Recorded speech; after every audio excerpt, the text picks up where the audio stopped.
Welcome to Sage-Based Wisdom. I'm Jana Schmieding. I'm Brian Bahe. And we're podcasting to you from the sacred homelands of Valley Village. Today, we'll be giving you, our listeners, some advice cultivated indigenously from our backgrounds in science and chemistry. And science fiction from the 1980s. If you're a frequent listener and want even more of us in your life, consider becoming an official Wise Ass member by going to sagebasedwisdom.supercast.com, baby. We need you. We love you. We get special stuff for you over there. Yeah.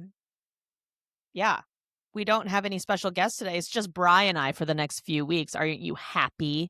It's just us and you, the listener. Ménage à trois. Ménage à trois. This is our Ménage à trois era. We're in our Ménage à trois era. Is it ménage or ménage? Ménage, like pret a manger. Pret a manger trois.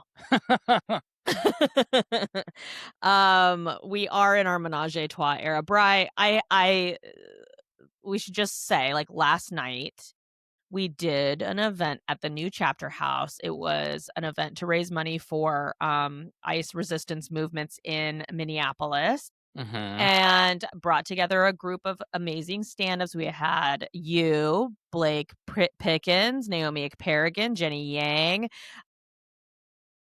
Parna Nonsherla, all friends of the pod. Yes. And I just want to say, have we had Blake on? We haven't had Blake on. Blake is TBD. Should we get Blake? Native? Should we get him ASAP? We should get him on the pod, I feel like. Okay, maybe next week we can, or sometime in May we'll be there, Blake, because also Blake set up. He's totally planned and executed a native Netflix as a joke event for us at the chapter house in May. Pulled his weight. Which I mean, literally, that's like, you know what he had to do. He had to basically hit up Netflix and be like, and this was my beef. I think you and I have talked about this before, but he was like, there are no Native American people in Netflix as a joke at all. Zero. Yeah. Not a single one. So, I blame my manager. The fuck. I blame your manager too. What the fuck? Because I'm not out here like doing stand-up tours and shit. But here's what I wanted to say about last night's show.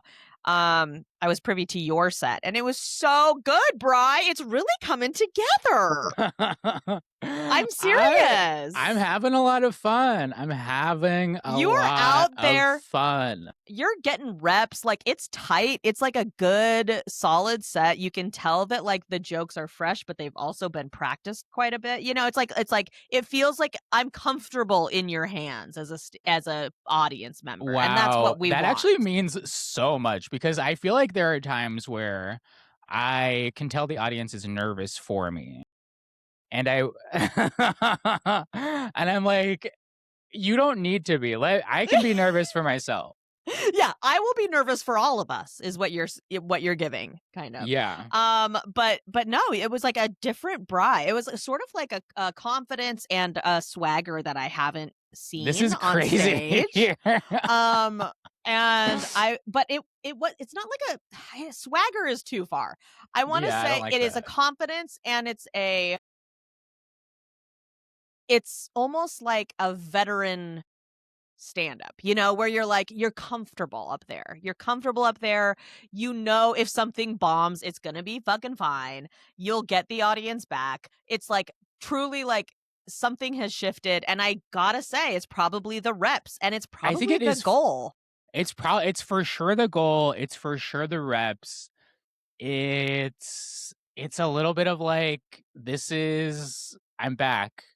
2022 Brian is back. Locked in. I'm locked the fuck in, and it feels good. Yeah, and I like how you're sort of weaving your jokes into each other, like that used to be full bits, and now you're kind of truncating them so that they're layered into each other. Like, I can see how you're writing them, sort of, and building a lot of jokes into.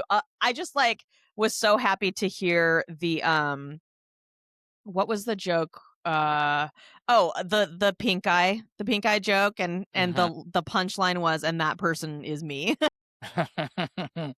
Just so happy for you, and I feel like I guess my first question is, are you still the 1 hour still top of mind? The 1 hour is still top of mind. I when I was in New York, I talked with my manager about about it, and we kind of, like, had a good discussion about it, and I feel like we came out with something pretty good that I don't wanna And go into too much detail okay, about. okay, dang, I wanna But hear it's the like deets, we're on but this like, it's still in the works. okay, great. 'Cause I feel like before it was just, like, something that I you and I had talked about. I didn't bring it up to anybody. Any of your reps. Yeah, but now they're Now it's aware. official. Now it's official. We're gonna do Amazing. it. I love that because, you know, your reps have something to do on their end. They can wheel and deal in the background, sort of pull some strings, see what they can make happen, and you Mhm. just get to be out there working on the material. The material, baby, that's what it's all about. Yeah, it's great. It's Have you fun. did you have fun in New York? I had so much fun. Okay, I went through a very, like, interesting wave of emotions in New York. Oh, Which are you moving? No, well, that's something that also no. Okay. So it was like, okay, so I went to New York for, like, 8 days, 9 days maybe. Stayed in 2 apartments that I found through, like, this app where you can, like, rent people's apartments, and What are we talking? What kind of apartments? Yeah, like, go into the it. first apartment was, like, a studio in Hell's Kitchen, which is, like, a place I've never lived in. It's, like, in Manhattan. It's, like, a very, Was like, so for those gay who don't place. yeah, for those who don't know New York City, Manhattan, the main borough, what you would consider New York City, has a Midtown West, sort of Mhm. like west of Times Square is Hell's Kitchen. And it used to be just like it was called Hell's Kitchen because it was like restaurants and like sort of like Broadway's where you would go eat before a Broadway show. I had no And idea. That's why it's called that? I think so. I Whoa, that's think cool. so. Maybe I'm wrong. That Maybe sounds I'm right. but now it's, like, sort of actually, like, a bit of more of a residential spot, and, like, they have made it's also like a second Chelsea almost, it's, like, north of Chelsea, so it's, like, a gay little mecca out there. Yeah, and it was, like, cold when I was staying there. I was wearing a jacket, Ooh. um, Love a jacket, but and not a puffy coat. not a puppy goat. And my only association with Hell's Kitchen prior to this trip was me doing open mics in, like, Long Island City, and then I would open my little food delivery app, 'cause that was my job at the time, was delivering food, and it would be like, "The hot spot to go right now is Hell's Kitchen." So I'd take the train to Hell's Kitchen and just, like, pick up food and, like, deliver it to people. When I thought you said I would be, you know, in Long Island City, and then I'm about to order food, but no, you were the person delivering the I was the food. person picking up your food and delivering it to you. Okay. And that was, like, what that was Hell's Respect, Kitchen to me. respect. That was Hell's Kitchen to me, just, like, walking Frontline around. worker, sort of. Yes.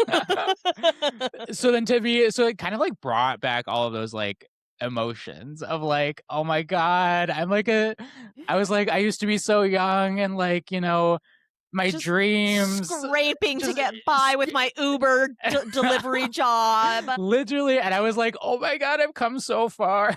You have! That's It a was good crazy. feeling. It That's a was good crazy. It feeling. was almost, like, so overwhelming sometimes. I was like, I need to, like, because like, almost I, like, did I the thing about comedy in New York is you go into just so many places that I feel like you don't normally would never go into. Like, Yeah. you go into, like, the basement of a restaurant where there's, like, an open mic or, like, a terrible show. You go into, like, the back room of a bar where there's, like, it's usually private events, but they're having, like, a show at Sunday at 4 PM or something, and, like, you wander, it's just, like, almost every corner of that city just, like, brings back, like, a very vivid memory for me, and they're all tied to, like, me, a little bit struggling, a little bit like wanting to do this career, and like a little bit like, oh my God, will it work out?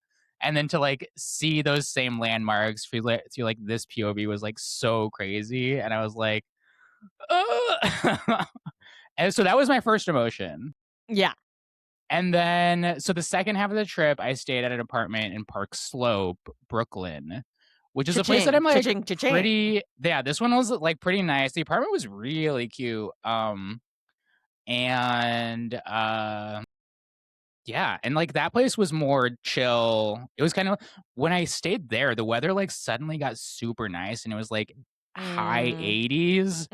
And I was Mm. like, what the fuck? And It's like everybody was like, summer. "Suns out, guns out" in the Literally. park, Everyone was just like baby. truly like living their best life. The city was electric, and I was like, "This is the New York And you that I had love." sex 4 times in one day You know what? I to didn't go celebrate the crazy. occasion. I did not go crazy. I like stayed in bed a lot. It was just fun to just lay in bed. Fun, yeah. Yeah. Ugh, I did so much of that on the weekends in New York when I could. I you're talking about basement shows, and somebody said recently, like, to Emma, who is the chapter house director, something about how, like, they wanted to do a show or, like, some kinda I can't remember what kinda show, like a improv show or stand-up show or whatever, and Emma was like, "Do you wanna do it at the chapter house?" And the person said to her face, "Oh, no, like, doing like, the chapter house is like a basement show." Like, it's like, dogged on it like it's a basement show, That's and crazy. listen, for people to dog on a basement show to the executive director of said venue, you gotta be fucking out of your fucking mind, dog. That's And wild. you know what I will say to also to people who are comedians, uh, or who are trying their hand in comedy, that you're gonna do some basement shows. You better do some You're basement gonna do shows. some basement shows when you're a veteran. Like, basement shows are kind of the tits because very few people go to them. You can practice your shit, you can flop, and it's fine. It's kind of it's like it's everything It's to do a basement crucial. show. It's like you don't want big shows all the time. No. And also, like, you don't like, if there were shows where you don't have even a microphone and you're just standing there in front of like an audience of 5, like that's what Maria fucking Bamford does. Like that's what she does to practice her stand-up sets. Like I'm just like, people L get off your fucking high like, horse. literally, when Conan O'Brien was, like, hosting the Oscars, he was doing his jokes at, like, the Yup. tiniest stand-up shows around LA. Yep. I there were so many people posting online that were like, "Holy shit, I just did a show with Conan O'Brien in the fucking shittiest little spot over here," like Yeah. or at UCB. It's just like, I don't know. Anyway, to people who are trying to come up in these streets as comedians, basements are the tits, okay? You should be so lucky You to should be literally in a be so basement lucky. show And also for somebody to offer you a space to do a show, that's like you can't find a place to do a show here in LA. It's impossible. and not pay $800. You gotta Yeah. pay the staff to manage the space, you gotta pay the space itself. Are you gonna have a bar? Are you even are you making money on that show? No. It's like, yeah, I it's hope if this eh person does come back and be like, "I wanna do a show," Emma says no. well, listen, I said to Emma, when people to your face dog your own, place, even if it's like even if it is just like a bit of a just a quick little quip, they're not thinking anything of it, just lock that in. Just lock that in. Yeah. Yeah. Lock that in, you can save it for later. I think, uh something about the chapter house is a really special place in Los Angeles. It's just a little arts organization. It only has one paid staff member, Emma. There's only one person being paid, and she pays Najoni to do the social media and like the communications on contract. But like, that's like very like nobody. I work for free there. We're all just like out here kind of doing our thing, and it's not a big org yet. It kind of gives the illusion, because we are very organized in planning our events, that it's a legitimate thing, but, like, it's such a good treat to have for people here in Yeah, LA to absolutely. have that. Um, so what was your final reflection, in New York, like, leaving? My final reflection was I've given this place so much. This place has given me so much. Yeah? But I think I'm like a little bit I'm an LA boy now. I think I love LA. And I think I'm like Okay. loving LA. And I would go back to New York, obviously, but I would need to be for like the right reason. But right now, I'm full LA. LA has everything that I want and need, and I'm like loving it. Yeah. LA is, like, so nice because you can do your laundry and it's not such a pain in the fucking ass. I did have to do laundry 3 times when I was there, and I was like, Ugh. it was I hated it. Yeah. Well, that's great to hear. So glad that you're committed to Los Angeles as your, you know, all-time boo. I always say, and I think I've said this on the pod, New York, you can have me back, but it has to be a good paying ass job, because I will not be in New York poor again. I won't do it poor. No, you I'll do can't. it. I'll It's do it rich, but I won't do it poor. you cannot. I'll do LA poor Everyone should because, do New York for once, though, well, yeah, but but to but return back. Yeah. you can't then be in Right. money and then to come back. I mean, even Yeah, my yeah. my was New York poor for probably 3 years there, and then the rest of the years I was a teacher, and I like kicked my own ass to not be poor. Like I was just like, I'm getting, I'm gonna have, I'm a middle class girly basically. I was never rich there, but one time when I first moved back to LA, one of my first trips back to New York was during Rutherford to be on Seth Meyers' late night Yeah. show, and they, like, put me up in this Midtown hotel, like, kind of one of the top floors. I had, like, a suite, like, a driver was taking me everywhere. I was like, Incredible. "This is not New York." Like, this is not New York That's City at it's a so cool. completely different city than what I remember. Like, I was like, shocked into what New York could be, even just one echelon up. So weird. Um, Go ahead. I just nothing. Uh, I'm just so baffled by, the late night of it all. Here we go. I got a little treat for us. It's some advice from the algo. Of course, from my sort of Instagram reels is what we're working with here. Um, I have a job interview tomorrow, and I really, really need to nail it. And I think I got my selling point for what I'm gonna do. You know the point where they ask, is there anything else we need to know about you? I'm gonna tell them, did you guys know, fun fact, that right now there's a blood moon happening in the sky? And I'm also on my period. I'm bleeding during the blood moon. So that makes me a red witch, the most powerful of witches. And like, you need that in your office. Do you not want that for your mailroom? What do you think that sounds like? Good? That's I mean, if I was interviewing them, I think I would be like, they're going in the, finals pile.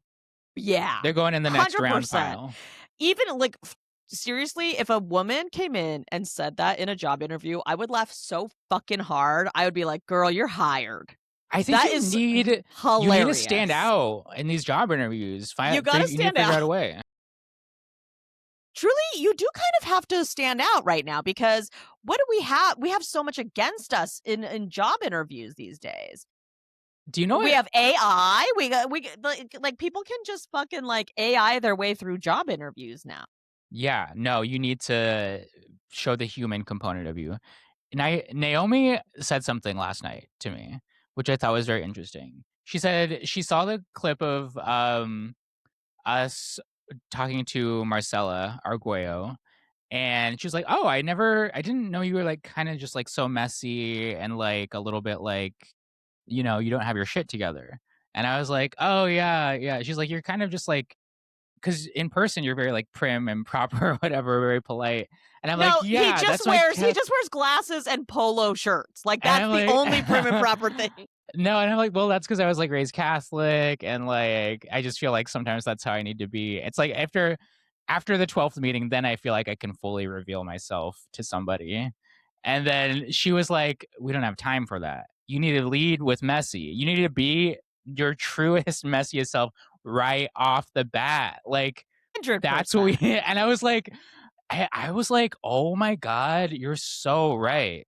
And that is something I will say in the past few weeks, few months even, I have been like having a little bit of that like revelation, just like in my own personal life. I'm like, why am I trying? Like, let me just be who I am. But to hear it Course. from Naomi was really Oh, listen. powerful. Yes, for sure. Naomi is sort of like the sagest of them all. And I think that she is correct in assessing that first of all, you don't give off messy right away. It's when you have to do something that is being responsible to the person that you She, really fuck it up. her example was she was like, "Oh, I don't want to see you like be an hour late and then just come sit there and be like, fold your hands on your lap." She's like, "I want to see you be an hour late. You come in, you spill your coffee on yourself, and you're kind Stumbling of just in. like, well, this happened," and then you kind of just talk about everything that happened. And I'm like, "You're so right. Fuck, why is it taking me so Yeah, long?" you're like the Kramer of the friend group. Yeah. You are, but without saying racial slurs in a stand-up set. I do want to say here on the pod officially that Brian is teaching a stand-up class right now at the chapter house, and he was 10 minutes late to it. 8. 8. 8 minutes late to his stand-up class. I was there helping unpack the chapter house because we just moved in, and I had to set up the chairs for his fucking ass. I had to be the one to set up the chairs for Brian's fucking class. And I'm not even involved in it. I'm not taking the class. I don't even fucking know what the shit is. And here I am on my free time, just happened to be at the chapter house on the day of his stand-up class, putting his chairs out. His students are coming in. They're like, "Hi, I'm here for the stand-up class." I'm like, I don't have any idea where your instructor is. But I can tell you right now, knowing him, he's going to be fucking late. And I he feel like sure was. the first rule of stand up is I'm going to be late. Just me. I'm going to be late. Just me.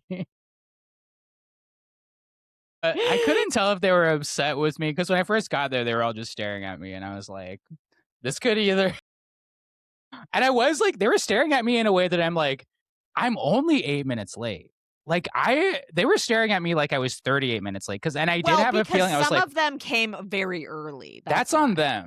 I agree, and I was trying to tell everybody, like, do not let them in. We can't. We're moving shit around. We're putting the sign up. Like, we're like literally like down to the last minute, like setting things up. But they just kind of like came in, and it was tough. So anyway, it was fine. It was fine. But that is you to a T. I was like, of course he's fucking late.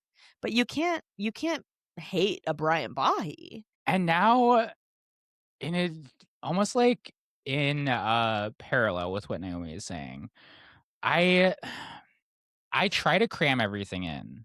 I try to cram everything in, no matter what, given time constraints, whatever.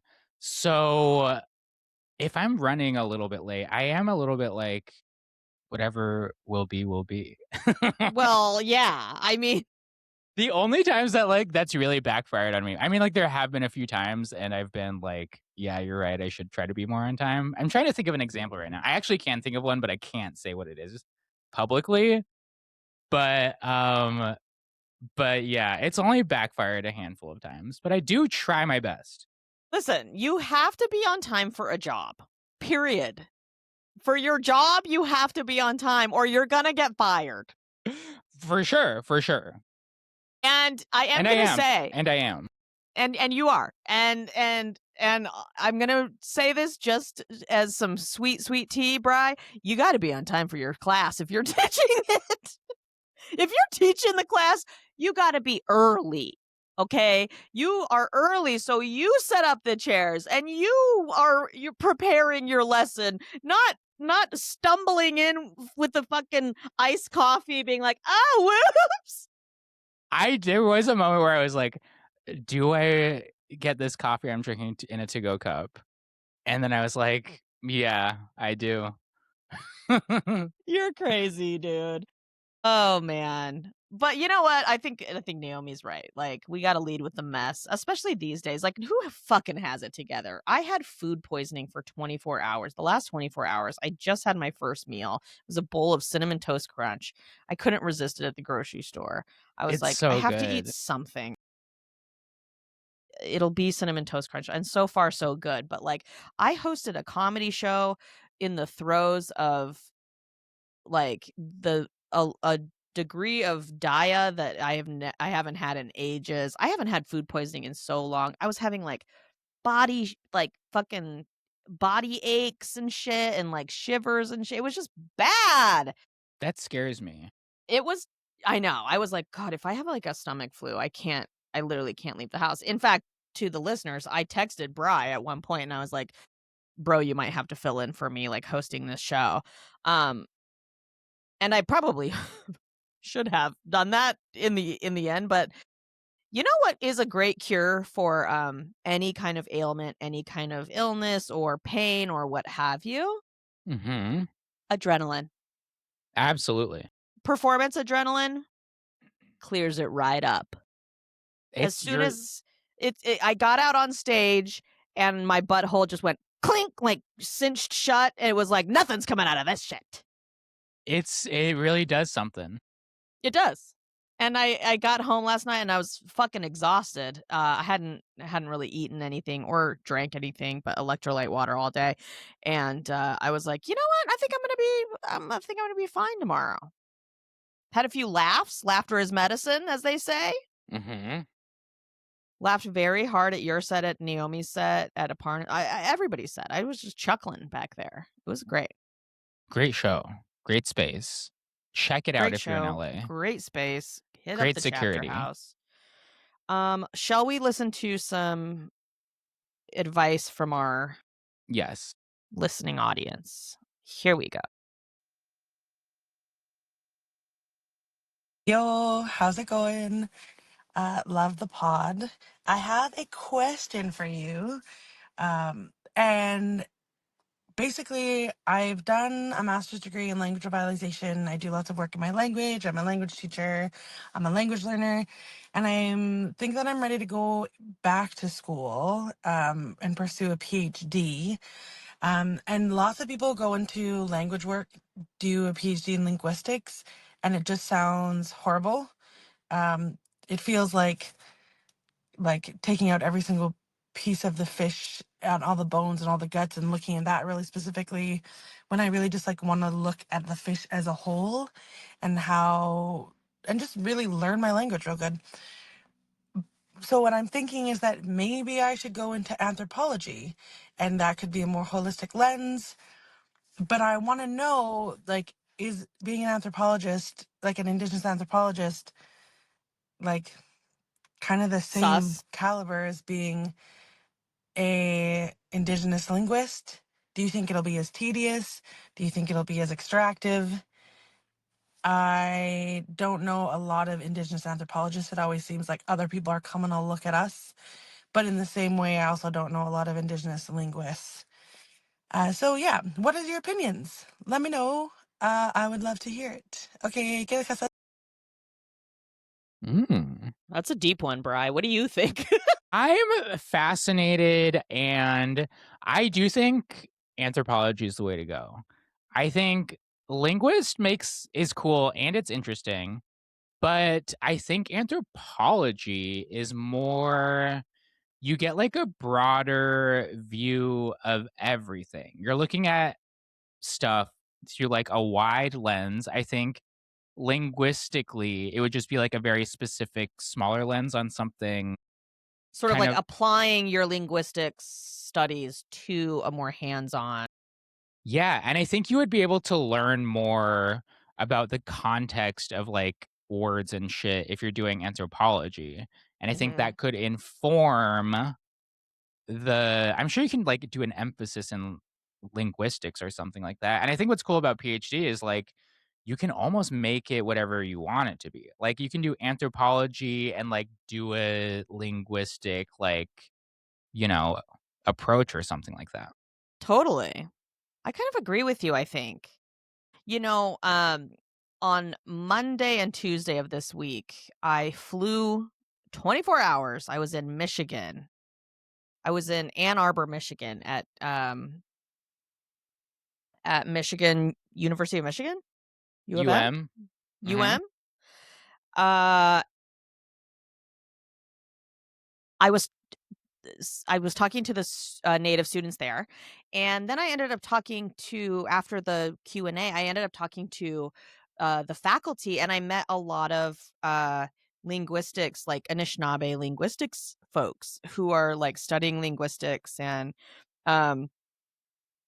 and I think it's really interesting to hear like what they're grappling with, like as linguistics academics, because in my mind linguistics is meant to happen in community. Like, studying linguistics, like, out of context, out of community is really Mhm. seems really fucking challenging, and you're dealing with the bureaucracy of a school that doesn't even honor indigeneity at all. Like, Michigan didn't have anything for their native students. They didn't have a building for their there were, like, all these stories about how, like, the president and this, like, little this, like these this fraternity had this like secret club, and they used to call themselves the Red Indians, and they would have this initiation where they went to the top of the tower and they ran around campus in red skin, and like it was like this fucking weird fucking shit. But like I'm like, yeah, every university is kind of like that. Like it's all Yeah. this weird colonial ass anyway. Point is, uh I think that there's probably a lot of bureaucracy, red tape that goes into like the study of linguistics. And in my opinion, the most necessary practice of linguistics should happen with the people. Like Totally. I did talk to some people after that Q&A, like one elder, his name was Al, I think, I and love Al. he was so cute. He was the cutest little elder, got to shake his hand, got to meet him. He was um one of the, like, speakers that they have in their community, and his granddaughter or his granddaughter was going to school there. Anyway, they were talking about how they're trying to get a hold of, the distributor of, um, Miyazaki films, like, basically, Yeah. they want to make in the Anishinaabe language, they wanna dub, uh Princess Mononoke into Anishinaabe, That's and really cool. they were asking me, like, "How do we do that?" kind of, or, like, "What do you think we should do?" And I was like, "Well, first you hire me." Because I wanna learn Anishinaabe, I wanna learn all the languages, and then I wanna, like, turn it into but I know that there's, like, Lakota people who did, like, Avengers Endgame in Lakota. I know that there is, like, the Yurok folks did Star Wars or I can't remember who did Star Wars, but anyway, or Navajo folks did Star Wars, I can't remember. But, like, there's all these really interesting ways to apply the language, like, native languages to pop culture, because one thing that I feel like happens with native languages is they sort of get trapped in antiquity a little bit, if that makes Mhm. any sense. So, No, I agree. there's, like, an anthropological lens that, like, kind of opens up time, uh and I will say I have met native anthropologists before, and they're cool people. I think native anthropologist is like, even if this person feels like there might not be a lot of them, it's like that's even more reason to kind of Yeah. do that. It's like, let's get a native in there, Yeah, we stir don't some shit need up. anthropology is seen as sort of like a extractive, study because it has been led by extractive forces in the past, but it Yeah. doesn't have to be. It really doesn't. It's almost even better because it's like when I see like a white person doing some anthropological shit, even if they are kind of like very respectful and like really hands off and like don't want to like truly just want to observe. I'm like a little bit like, okay, whatever. But if I saw like a native person doing anthropological shit with other native people, I'd be like, this is how it should be. Like I'm 100%. very entrusting with you to like be, you know, thoughtful with stuff that I like say to you or like what I allow you to see and stuff like that. Yeah. Yeah. I yeah. I agree. I think this is great advice for this listener.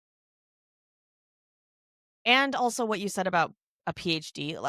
I'm going to say this. My grandma, when she was a grandma, I remember I was probably like 8 years old, 9 years old. She went back to University of Oregon and got her PhD. Mhm. And she lives, in Eugene. She's still alive. And she just went over to the university, got a PhD. And her dissertation was about indigenous women in Oregon, um, developing, what was it? Early childhood education systems for native kids. Basically, Cool. she just and what she says, she's like, whenever I talk to her about this project, I'm always like so fascinated and I'm like, tell me more about like doing your PhD. She's hated it. She hated it. She hated it. She hated when she hated it while she was doing it. She hates it. She hates thinking back on it. I think it was like a really deep trauma for her because it was just really fucking hard. And she was a grandma. Like she was just like, woo, like, but she fucking did it. And she was like, basically, I just went around to different women that I knew in my community and I interviewed them and I observed them teaching and I observed the programs that they established. And it was just like a lot of different Native women who were either natives from Oregon, like Oregon natives, or that had moved like her from other tribal nations to Oregon and were setting up early childhood education programs for Native kids. Mhm. Either on reservations or in sort of urban settings. So that is like and she chose like five of her friends essentially, and she studied them and then put them into a dissertation and like that's her dissertation. Like I was like, that's really creative. Like what a creative way to like study something that is genuinely not being studied. Nobody's studying Uh-huh. those women. Nobody's fucking giving them any shine. Not that a dissertation gives people shine, but like nobody's like capturing the work that is being done Yeah. by indigenous women for our kids. And also a reason to like go hang out with your friends. Like Yeah, and it's get a for my PhD out of it. PhD. Yeah. um it was so cute. I think I have a picture of her graduating and getting her PhD somewhere, but she has her little eagle feather in her cap and it was just I was so proud of her. I'm still so proud of her for doing that. I don't have the So balls to cool. get my PhD. I'm really hoping just to get an honorary PhD. Oh my god, me too, like Bill Cosby. Yes. I would love an honorary PhD from University of Florida. Go Gators. I was gonna say Arizona. No. Um, yeah, I would love an honorary PhD from anywhere. I'll take it from fucking Phoenix Online. College. Oh, you can buy that. For like 200, you Oh. can get a PhD from Oh, I Phoenix can? College. Shit, Or what have not I Phoenix been doing College, this whole University of time? Phoenix. University of Phoenix Online. Yeah. Um, yeah. That's the tea. Well, Bri, we're coming up on 45 minutes. What are some shows that you have coming up This comes out next next week? week. I do have a show called my monthly show at the Hollywood Improv. That's on May 13th at 8:30. May 13th at 8:30. Hollywood Improv on Melrose. Amazing. It's gonna be hot. I can tell you that much right now. And then come to the Netflix is a Joke festival show that we are both on That's May 6th on at May 7:30 6th, day at after the Chapter Cinco. House. Steve calls the Chapter House the Chappy House. And I kind of like it. Chappy House. House. Come to the Chappy House on May 6th. Get tickets online. I think you have to sort of click on the Netflix is a Joke, netflixisajoke.com. And it's one of the free shows, so there's no charge. You can get in for free. But you do need to sort of reserve your ticket and get in there. It's gonna be a packed house. So yeah. Come support natives, the only natives represented in Netflix is a Joke. Thanks Blake Pickens for hooking it up for us. Cause boy, we weren't getting any shine from Netflix for a sec. Daddy Blake. Daddy Blake. Go see Brian at the Hollywood Improv. Come see Netflix is a Joke. Please become a subscriber. Let's do our little outro thing. Okay, that's all the time we have today. We hope our wisdom made your life better, but we will not be issuing refunds if it didn't. If you or anyone you know needs advice, has a question, or just wants to chat about something, leave us a message. There are 3 ways to do that. You can find them in the show notes, and we'll give you our smudgiest, sagiest, solicited advice. Brian, your reading comprehension is... It's such a natural end, or just wants to chat. about something. About something.